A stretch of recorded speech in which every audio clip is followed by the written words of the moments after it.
For over 100 years, the Emery family were boat builders on the North Norfolk Coast. The Enterprise is one of 4 historic fishing vessels in Sheringham Museum and was built by the Emerys and owned by Sid Plug Emery.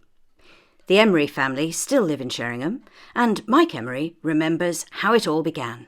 Well, the business was started by my great-great-grandfather, Lewis Emery, who was given the nickname of Buffalo due to his stocky build and quite strong, I think. He was originally a carpenter, just ordinary carpenter, and he thought he would go to do a bit of crab fishing. So he looked around to see if he could get a boat built. Couldn't find anyone to build one. So he built himself a boat, quite successfully, and of course the other fishermen said, well, if you can build a boat for yourself, you can build one for us. So he then started the business of building crab boats, and he became quite well known. And around 1894, the town's rowing sailing lifeboat was getting into disrepair, and they needed a new one. And it was sponsored by the Upshur family, who lived at Sheringham Hall, Upper Sheringham. And they called upon Lewis, would you like to build us a new lifeboat?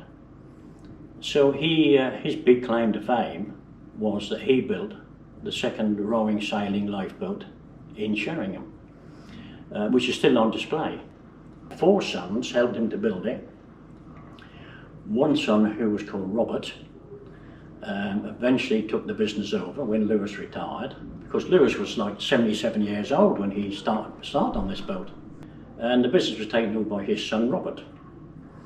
And about this time, they moved on to Lifeboat Plain and built boats from there. The Emerys began by building boats with oars and sails, but it wasn't long before they were redesigning their boats to take a motor. So the local fishermen thought, that'd be good, we'll have an engine. But the stern post had to be redesigned, because the engine would be in the centre of the boat, with a prop shaft going out through the back and a propeller.